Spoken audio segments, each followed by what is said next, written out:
जय हिंद। आप सभी को, आप सभी का हमारे YouTube चैनल पर बहुत बहुत स्वागत है। आज की क्लास में हम अलंकार पढ़ेंगे, जो कि हिंदी ग्रामर का एक बहुत ही महत्वपूर्ण पार्ट है और परीक्षा की दृष्टि से भी बहुत ही महत्वपूर्ण है। तो आज की क्लास में हम अलंकार पढ़ने वाले हैं। और अगर आप हमारे चैनल पर नए हैं, अगर आप पहली बार विजिट कर रहे हैं, तो आप हमारे चैनल को सब्सक्राइब कीजिए। और अगर आपको हमारा वीडियो पसंद आता है तो कमेंट कीजिए, लाइक कीजिए और शेयर भी कीजिए। तो चलिए हम अपनी क्लास की तरफ चलते हैं, अलंकार पढ़ते हैं आज। तो अलंकार क्या है, अलंकार से तात्पर्य क्या है?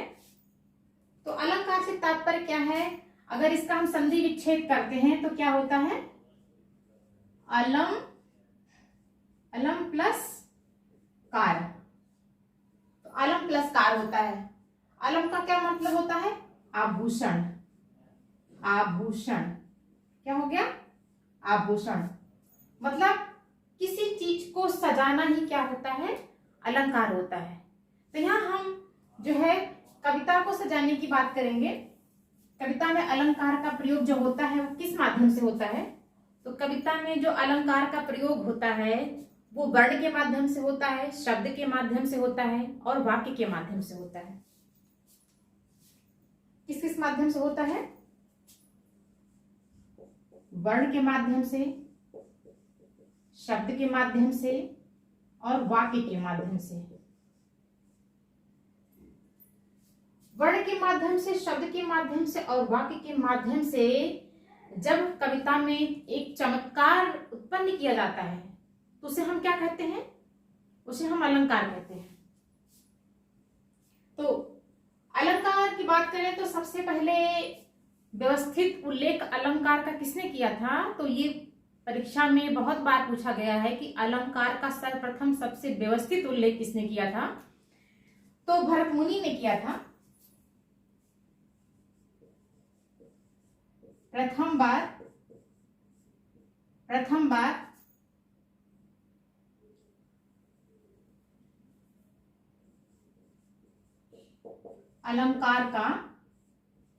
अलंकार का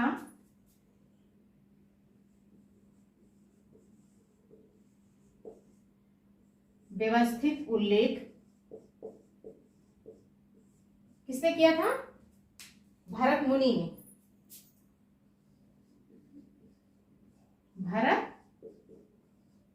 भरत मुनि ने किया था।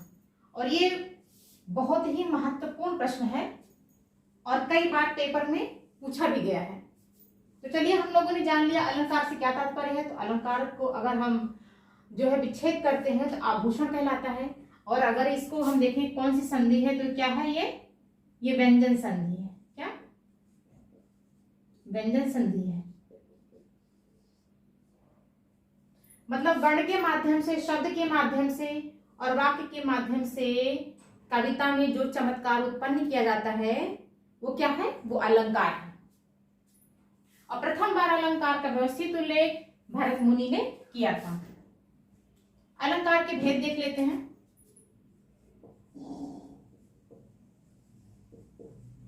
अलंकार के भेद, अलंकार के कितने भेद होते हैं? अलंकार के कितने भेद होते हैं? अलंकार के 3 भेद हैं। 3 भेद हैं। कौन कौन से? Number 1 शब्दालंकार, number 2 अर्थालंकार। शब्दालंकार, अर्थालंकार और उभयालंकार। क्या? उभयालंकार। और अगर परीक्षा में पूछता है कि अलंकार के कितने भेद हैं तो हम इन सबको लिखेंगे कि अलंकार के 3 भेद हैं। लेकिन अगर पूछ लिया अलंकार के मुख्य भेद, मुख्य भेद अगर पूछ लिया अलंकार के मुख्य भेद तो क्या लिखेंगे? तो लिखेंगे हम शब्दालंकार, शब्दालंकार और अर्थालंकार। अर्थालंकार अगर पूछा अलंकार के कितने भेद हैं तो 3 भेद हैं, और पूछे अलंकार के कितने भेद मुख्य भेद हैं तो कितने हैं? 2 हैं, शब्दालंकार और अर्थालंकार है। अब शब्दालंकार कौन कौन से हैं और अर्थालंकार कौन कौन से हैं, इनके बारे में जरा देख लेते हैं।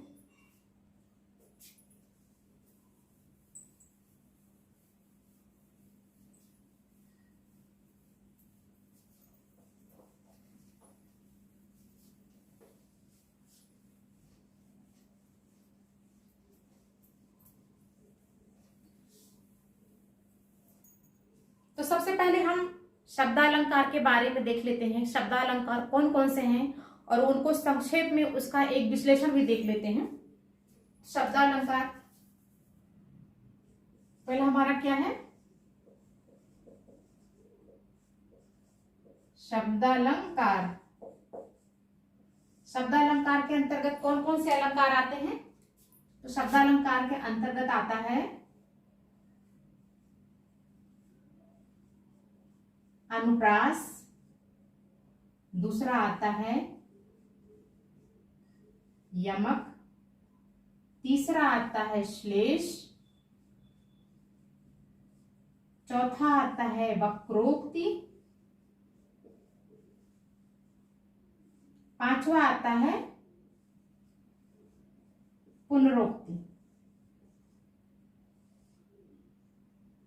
शब्दालंकार के अंतर्गत मुख्य रूप से ये 5 हम पढ़ेंगे, अनुप्रास अलंकार, यमक अलंकार, श्लेष अलंकार, वक्रोक्ति अलंकार और पुनरोक्ति अलंकार, ये शब्दालंकार के अंतर्गत आते हैं। अब इनमें हम अनुप्रास अलंकार के बारे में देख लेते हैं। अनुप्रास अलंकार कितने भेद हैं? अनुप्रास अलंकार के कितने भेद हैं? अनुप्रास अलंकार के बारे में देख लेते हैं।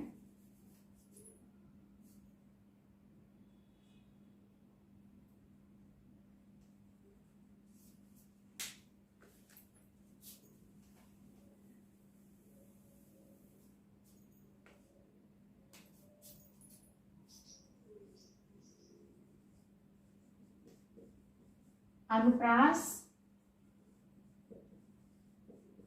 अलंकार के भेद। अनुप्रास अलंकार के कौन कौन से भेद हैं, जरा इनको देखें। पहला है छेका अनुप्रास। क्या है? छेका अनुप्रास।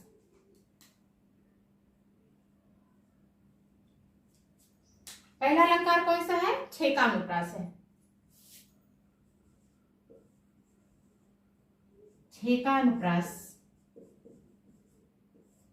दूसरा है वृत्त्यानुप्रास।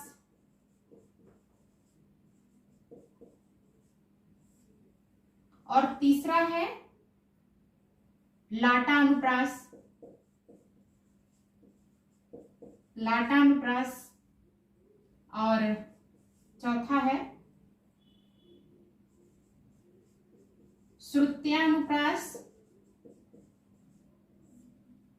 पांचवा है अंत्यानुप्रास।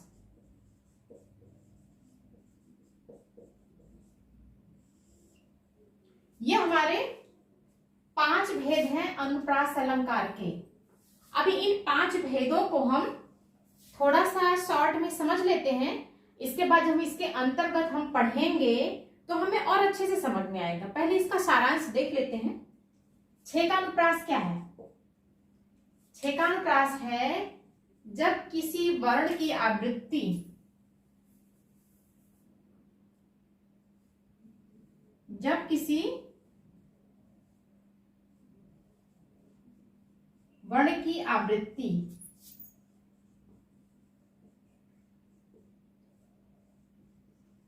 एक बार हो, एक बार आए। जब किसी वर्ण की आवृत्ति एक बार आती है तो क्या होता है? वो छेकानुप्रास होता है। अच्छा, आवृत्ति क्या होती है? आवृत्ति का मतलब होता है कोई वर्ण शब्द या वाक्य एक से अधिक बार आए। क्या है? एक से अधिक बार आए तो क्या हो जाएगा? उसको क्या बोलेंगे? आवृत्ति बोलेंगे। जब कोई वर्ण, शब्द या वाक्य एक से अधिक बार आता है तो क्या होता है, क्या बोला जाता है? वो आवृत्ति बोली जाती है। मतलब कोई चीज की बार बार आवृत्ति हो रही है। जब किसी वर्ण की आवृत्ति एक बार आती है तो क्या होता है? वो 6 का अनुप्रास होता है। और वृत्यानुप्रास क्या है? जब किसी वर्ण की आवृत्ति एक से अधिक बार आए, एक से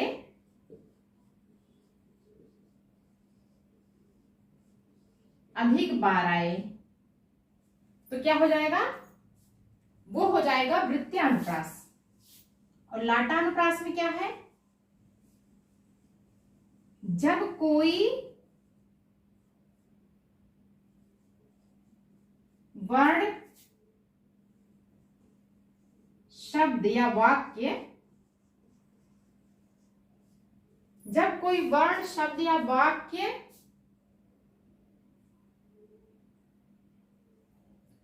क्या हो? जब कोई वर्ण या शब्द या वाक्य जो है पहले जैसा आए, मतलब जैसा आया है फिर वैसा आए, तो उसको क्या कहेंगे हम?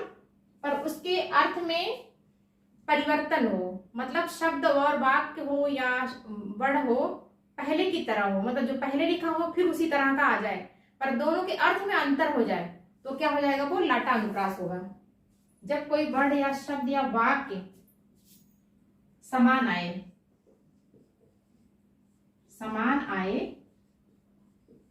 परंतु अर्थ क्या हो? अलग हो। परंतु अर्थ अलग हो। जब कोई वर्ण, शब्द या वाक्य समान आए परंतु उसका अर्थ क्या है? अलग निकले तो क्या हो जाएगा? वो लाटानुप्रास होगा। और श्रुत्यानुप्रास जो है, जो सुनने में अनुप्रास लगे, जो सुनने में अनुप्रास लगे वो क्या हो जाएगा? श्रुत्यानुप्रास होगा। मतलब अंत में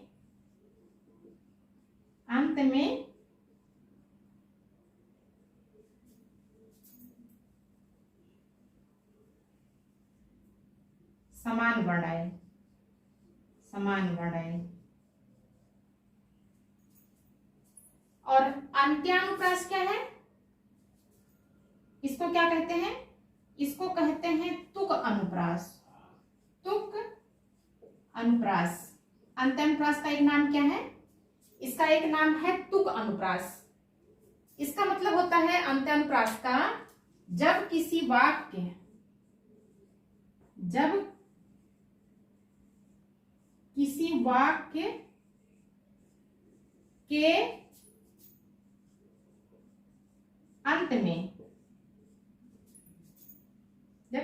के अंत में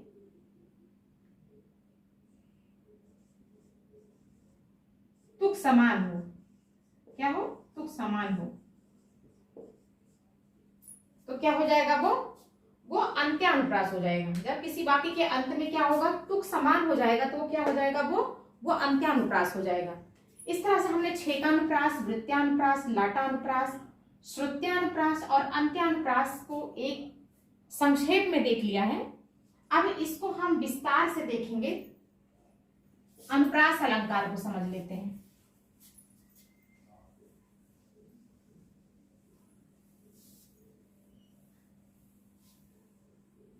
अनुप्रास अलंकार क्या है?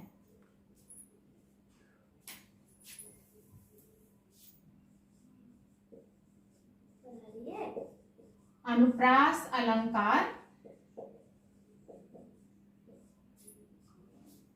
अलंकार के बारे में जानेंगे कि अनुप्रास अलंकार क्या है। तो जहां वर्णों की आवृत्ति, जहां वर्णों की आवृत्ति बार बार हो या एक से अधिक बार हो, वर्णों की आवृत्ति एक से अधिक बार हो,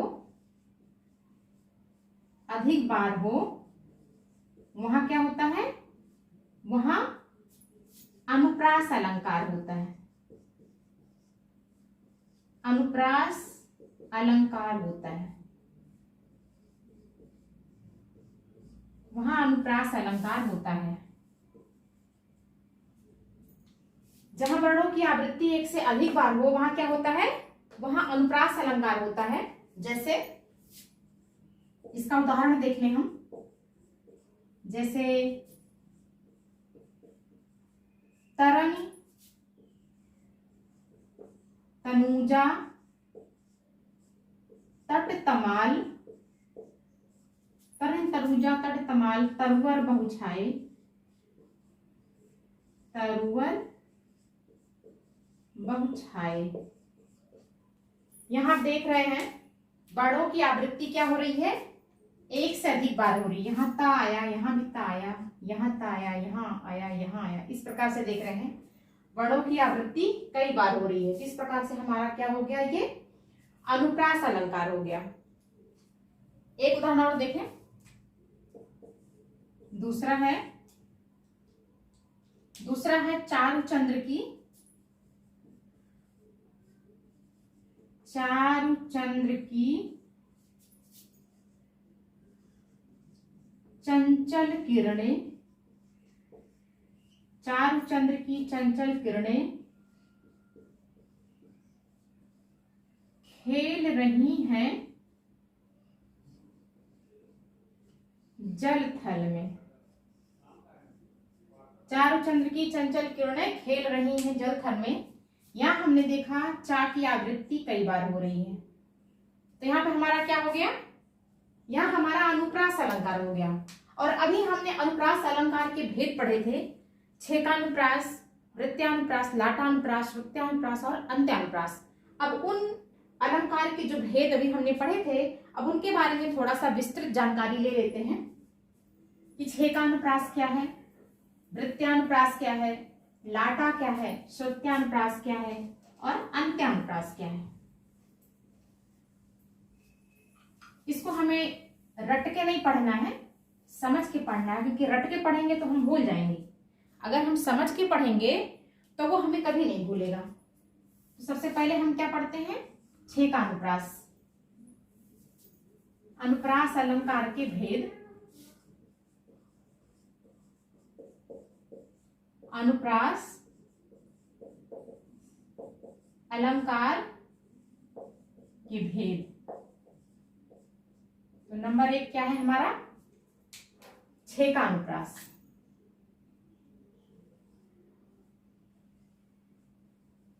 छेकानुप्रास,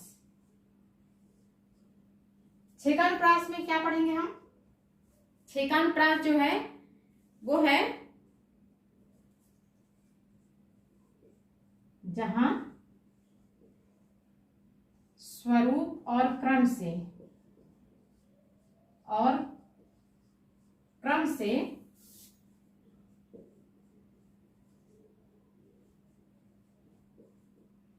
व्यंजनों की आवृत्ति, जहां स्वरूप और क्रम से व्यंजनों की जो आवृत्ति है वो एक बार हो। कितनी बार हो, सिर्फ एक बार हो। तो वहां क्या हो जाएगा, वहां हमारा छेकानुप्रास हो जाएगा। एक बार हो, एक बार हो, वहां छेकानुप्रास होता है। क्या होता है, छेकानुप्रास।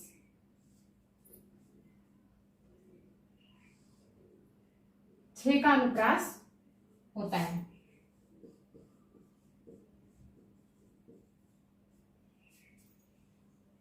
तो छेकानुप्रास जो है, इसका कहने का मतलब ये है कि जहां स्वरूप और क्रम से व्यंजनों की जो आवृत्ति है वो सिर्फ एक बार हो। मतलब कोई भी व्यंजन अगर आया है तो उसकी आवृत्ति फिर एक बार हो रही है, लेकिन एक से ज्यादा ना हो। अगर एक से ज्यादा हो जाएगी तो वो वृत्तीयानुप्रास के अंतर्गत आ जाएगा। तो अगर कोई जैसे मान लीजिए सब लिखा है फिर सब आएगा, हंस लिखा है फिर हंस आएगा। इस तरह से अगर कोई शब्द आ रहा है, बार बार आ रहा है तो बार बार, कभी कभी आ रहा है, तो वो इस तरह के अगर शब्द आ रहे हैं, मतलब एक शब्द आ रहा है दूसरी बार उसकी आवृत्ति हो रही है, तो हमारा किसके अंतर्गत आएगा? वो हमारा छह का अनुप्रास के अंतर्गत आएगा। तो इसका उदाहरण देख लेते हैं। जैसे बंदव गुरुपद पदुम परागा। क्या हो गया? बंदव गुरुपद पदुम परागा। यहाँ देखिए पा और दा की आवृत्ति, एक बार पा और दा शब्द आया है, दूसरी बार पा और दा की आवृत्ति हो रही है। मतलब यहाँ पा और दा कब आ रहे हैं? क्रम से आ रहे हैं। और दूसरी बार भी पा और दा जो है वो क्रम से आ रहे हैं। पहले पा आया फिर दा आया, इसमें पहले पा आया फिर दा आया, मतलब एक बार आया है दूसरी बार उसकी आवृत्ति हो गई है, तो हमारा किसके अंतर्गत आएगा? वो छह का अनुप्रास के अंतर्गत आएगा। ये हमारा पहला उदाहरण है। आशा करती हूं कि आपको छह का अनुप्रास समझ में आ रहा होगा, क्योंकि क्या छह का अनुप्रास जो है थोड़ा सा कंफ्यूज कर देता है, इसलिए मैंने पूरी कोशिश करी है कि आपको अच्छे से समझ में आ जाए। आप बस इतना ध्यान दीजिएगा कि जहां पर कोई जो है वर्ण व्यंजनों की आवृत्ति हो रही है, पर वो आवृत्ति सिर्फ एक बार हो रही है, मतलब कोई जो है व्यंजन एक बार आया है और फिर दूसरी बार आ रहा है, तीसरी बार ना आए, सिर्फ दूसरी बार आ रहा है, एक बार सिर्फ उसकी आवृत्ति हो रही है, तो वहां पे हमारा क्या होगा? वहां हमारा छह का अनुप्रास होगा। दूसरा इसका उदाहरण देख लेते हैं। रीझ रीझ रहसी रहसी, रहसी रहसी, और हंसी हंसी।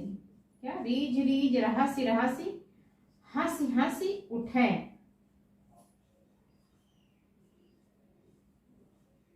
सांसें भरी आंसू दई दई, दई दई। यहां पे देखिए रीझ एक बार आया था, फिर उसकी आवृत्ति फिर उसी क्रम में हो रही है। रहस्य एक बार आया था, उसकी आवृत्ति बस एक बार उसी क्रम में हो रही है। हंसी आया था और हंसी की आवृत्ति उसी तरह से उसी क्रम में हो रही है। और यहाँ दई दई, दई दई, उसकी भी आवृत्ति क्या हो रही है? उसी क्रम में हो रही है। मतलब एक बार आया है, एक बार उसकी आवृत्ति हो रही है, एक बार आया, एक बार उसकी आवृत्ति हो रही है। इस प्रकार से हमारा अगर ऐसा कोई जो है वाक्य अगर आपको कहीं मिलता है और पूछा जाए कि कौन सा अनुप्रास है ये, तो आप छह का अनुप्रास लगाएंगे। चलिए आगे हम वृत्तीयानुप्रास के बारे में पढ़ते हैं। पढ़ा था जहां किसी व्यंजन की जो आवृत्ति है वो एक से अधिक बार हो, तो क्या हो जाएगा? वो वृत्तीयानुप्रास हो जाएगा। पहले इसका नियम लिख लेते हैं। जहां व्यंजनों की आवृत्ति, जहां व्यंजनों की आवृत्ति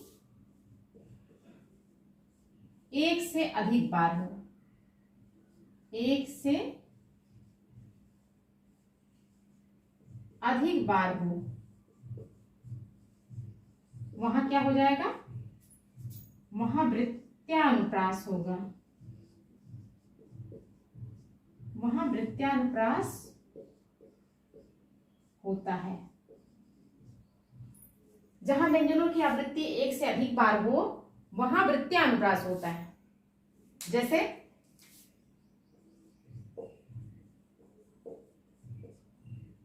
अभी हमने जो पढ़ा था, चारु चंद्र की चंचल किरणें खेल रही हैं जल थल में, और तरन तरुजा तर तमाल तरवर बहु छाए, वो सब आप वृत्तीयानुप्रास के अंतर्गत लिख सकते हैं। और एक उदाहरण और देख लेते हैं उसमें। शेष महेश गणेश दिनेश,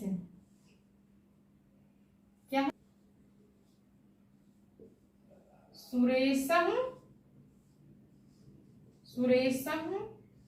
जाहि निरंतर गावें। यहां पे देखिए सा की आवृत्ति कई बार हुई है। यहां देखिए इस प्रकार से कहा गया जहां व्यंजनों की आवृत्ति एक से अधिक बार हो वहां वृत्यानुप्रास होता है। और उसका उदाहरण शेष, महेश, गणेश, दिनेश, सुरेशं जाहि निरंतर गावें। इसमें सा की आवृत्ति कई बार हुई है, इसलिए क्या होगा, वृत्यानुप्रास के अंतर्गत रखा जाएगा। और अभी हमने बताया था कि तनन, तरुजा, तर्तमाल, तरुअर, बहुछाये, वो भी आपके वृत्यानुप्रास के अंतर्गत आएगा। अगर अनुप्रास के भेद के बारे में पूछेगा तो आप लिखिएगा। अगर पूछे कौन सा अलंकार है तो आप अनुप्रास अलंकार लगा सकते हैं, लेकिन अनुप्रास अलंकार में कौन सा अनुप्रास अलंकार है तो आप उसको वृत्यानुप्रास के अंतर्गत रखेंगे। और चारु चंद्र की चंचल किरणें खेल रही हैं जल थल में, वो भी आपके वृत्यानुप्रास के अंतर्गत आएगा। आप चाहे तो उसको नोट कर लीजिएगा, नहीं तो मैंने एक उदाहरण दे दिया है, आप समझे रहेंगे तो भी ठीक है। अब आगे का उदाहरण देख लेते हैं। लाटा, तीसरा हमारा क्या है, लाटानुप्रास।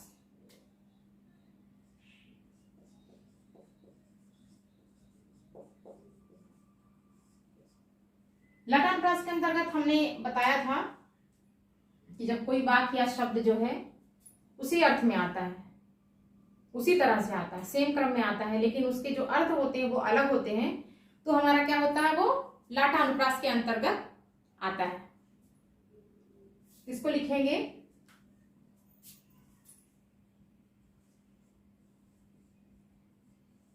जहां पर कोई शब्द या वाक्य, जहां पर कोई शब्द या वाक्य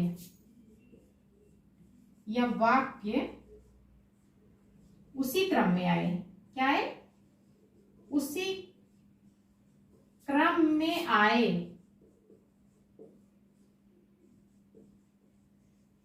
परंतु अन्वय में उसका अर्थ जो है अलग हो, अन्वय में उसका अर्थ अलग हो, वहां लाटानुप्रास होता है। क्या होता है, लाटानुप्रास होता है, वहां लाटानुप्रास होता है।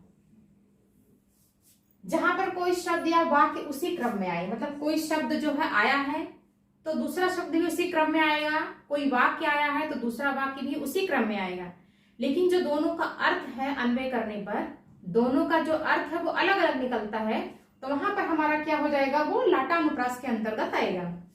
इसका उदाहरण देख लेते हैं। जैसे है पूत सपूत तो क्यों धन संचय, पूत कपूत तो क्यों धन संचय। लिख के उसको समझ लेते हैं।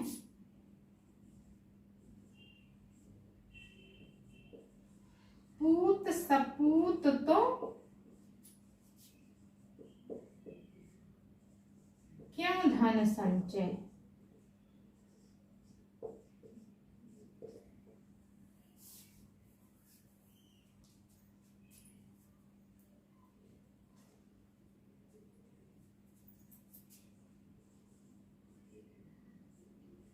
पूत कपूत तो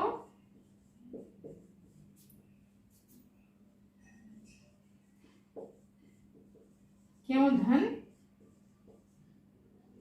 संचय। यहां संचय ना संचय होगा शायद, संचय, और पूत कपूत तो क्यों धन संचय। पूत कपूत तो क्यों धन संचय, और पूत सपूत तो क्यों धन संचय, पूत कपूत तो क्यों धन संचय। यहाँ पे देखिए क्यों धन संचय, इधर क्यों धन संचय, दोनों वाक्य जो है वो सेम टू सेम आए हुए हैं, पर यहाँ पर इन दोनों की वजह से इन दोनों के जो अर्थ जो है वो अलग हो गए। यानी कि अगर पूत सपूत है तो धन संचय की कोई जरूरत नहीं है, और अगर पूत कपूत है तो धन संचय करने की कोई जरूरत नहीं है। अगर पूत सपूत होगा तो धन संचित कर ही लेगा, अगर पूत कपूत है तो धन संचय करके क्या करेंगे। दोनों का जो है अलग अलग अर्थ निकल रहा है इसमें। एक उदाहरण और देख लें इसमें।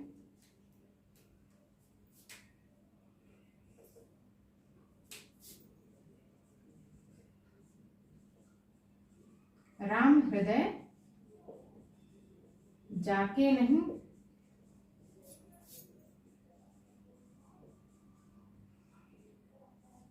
विपत्ति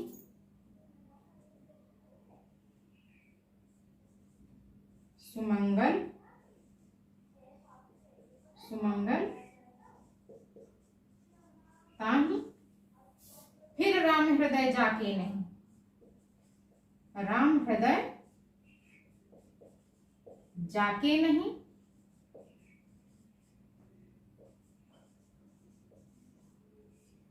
विपत्ति सुमंगल ताहि।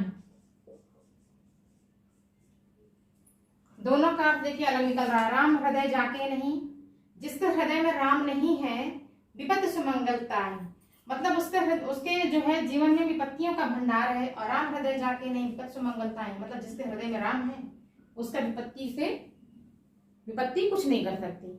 दोनों की लाइन अलग है, एक है, पर दोनों के जो अर्थ हैं वो अलग अलग निकल रहे हैं। इस तरह से अगर कोई लाइन अगर आपको दिखती है, कोई भी वाक्य अगर आपको दिखता है जिसका मतलब एक ही देखने में अर्थ हो, प्रारंभ करने पर उसका अर्थ अलग अलग निकल रहा हो, शब्द एक ही हो, तो वह कहाँ क्या होगा, वो अनुप्रास अलंकार के अंतर्गत आएगा। लाटानुप्रास के अंतर्गत आएगा। चौथा है श्रुत्यानुप्रास। श्रुत्यानुप्रास में हमने देखा था कि जो सुनने में अनुप्रास लगे, मतलब जो देखने या सुनने में अनुप्रास जैसा दिखे, तो क्या होगा, वो श्रुत्यानुप्रास होगा। अनुप्रास लगे जहां सुनने में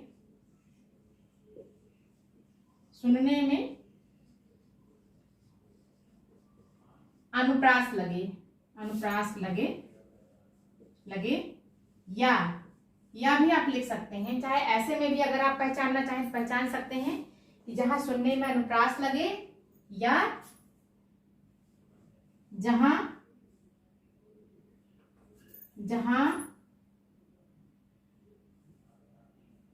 शब्द क्या लिख सकते हैं,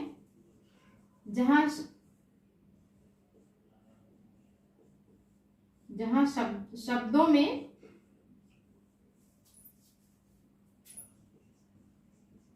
समान वर्ण आए,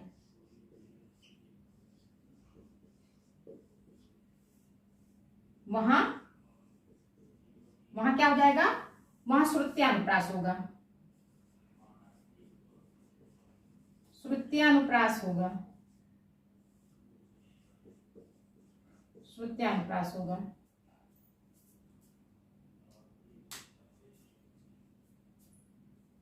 जैसे उदाहरण देखें,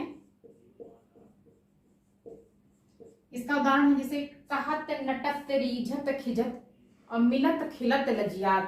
क्या उसका उदाहरण है, कहत। शब्दों में समान वर्ण भी देखिए आएगा इसमें।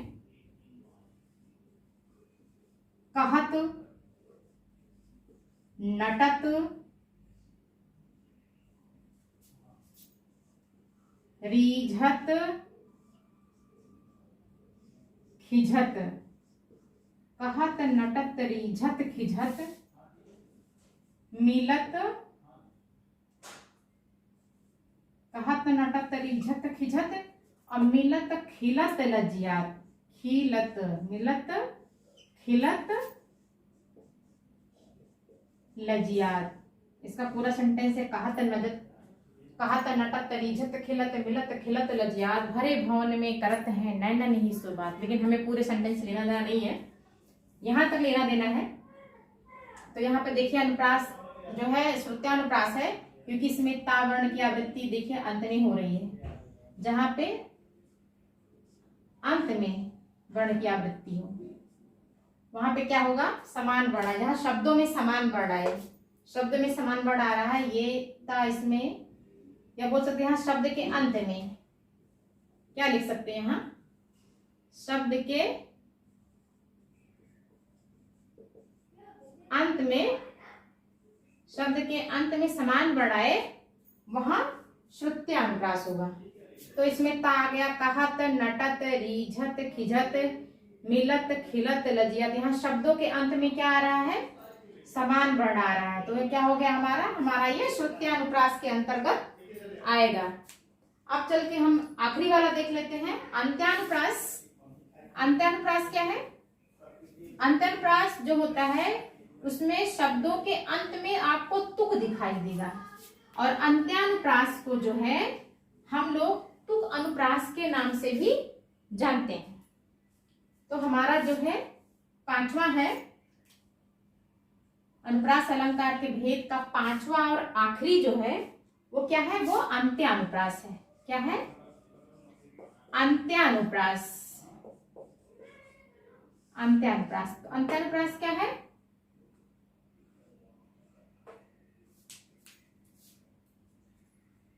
अंत्यानुप्रास मतलब जहां अंत में अनुप्रास दिखाई दे।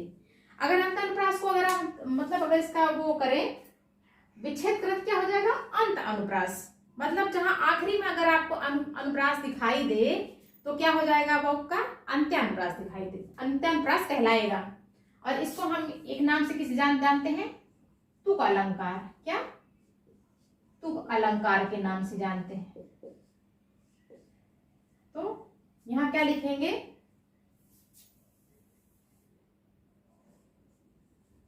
जहां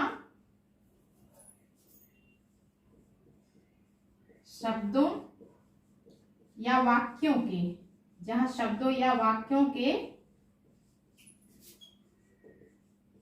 अंत में तुक मिले,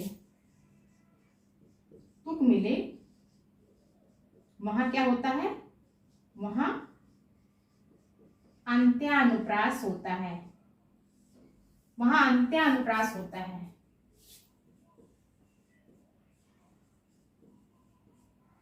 या बोल सकते हो जहां वाक्यों के, जहां वाक्यों के अंत में, वाक्यों के अंत में अनुप्रास मिले, अनुप्रास दिखे, वहां क्या हो जाएगा, अंत्यानुप्रास होगा। अंत्यानुप्रास यानी अंत में अनुप्रास, वहां अंत्यानुप्रास होगा। इसका उदाहरण देखें, कोई तुक वाला वर्ड देखें, जैसे हो गया जय हनुमान ज्ञान गुण सागर। देखते हैं जरा, इसका तुक मिलाते हैं,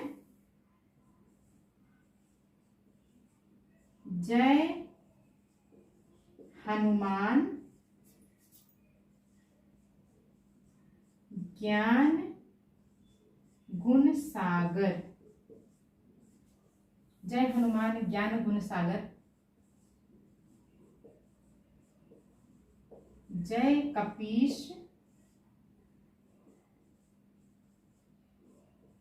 तिहु